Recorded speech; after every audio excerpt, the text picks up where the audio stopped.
हिमालय की ऊंची ऊंची चोटियों के बीच जहां बर्फ की सफ़ेदी आकाश से मिलती है, वहां कैलाश पर्वत पर विराजमान है भगवान शिव। उनका स्वरूप अत्यंत शांत है, आंखें बंद हैं, जटाओं से गंगा बह रही है और चारों ओर गूंज रहा है ओम नमः शिवाय। लेकिन हर कोई नहीं जानता कि इस शांत स्वरूप के भीतर एक भयानक रौद्र रूप भी छिपा है, जो अन्याय और अधर्म को मिटाने के लिए प्रकट होता है। अधर्म का उदय एक समय की बात है। पृथ्वी पर एक असुर था, कालकेतु। उसने कठोर तपस्या की और वरदान प्राप्त किया कि कोई देवता उसे आसानी से पराजित ना कर सके। धीरे धीरे वो अहंकारी बन गया। वो ऋषियों के यज्ञ भंग करने लगा, निर्दोष लोगों को सताने लगा और पूरे संसार में भय फैल गया।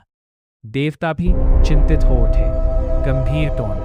सभी देवता एकत्र होकर कैलाश पर्वत पहुंचे और महादेव से प्रार्थना की, हे देवों के देव, अब केवल आप ही इस अधर्म का अंत कर सकते हैं। महादेव का क्रोध जागृत होता है। भगवान शिव ने अपनी आंखें खोली। उनकी दृष्टि गंभीर थी। जैसे ही उन्होंने पृथ्वी की स्थिति देखी, उनका हृदय करुणा और क्रोध से भर उठा। उनका शांत स्वरूप धीरे धीरे बदलने लगा। आंखें लाल हो गईं, जटाएं आकाश में लहराने लगी, गले का सर्प फुफकारने लगा और तभी प्रकट हुआ महादेव का रौद्र रूप, जिसे देखकर देवता भी कांप उठे। रौद्र तांडव। महादेव ने त्रिशूल उठाया और पृथ्वी की ओर बढ़े। जैसे ही उनके कदम पड़े, धरती कांप उठी। उन्होंने तांडव करना शुरू किया, एक ऐसा नृत्य जिसमें पूरी सृष्टि का कंपन समा गया। हर कदम पर बिजली चमकी, हर ध्वनि से पर्वत हिले, हर झंकार से असुरों के दिल कांप उठे। एक कालकेतु का अंत।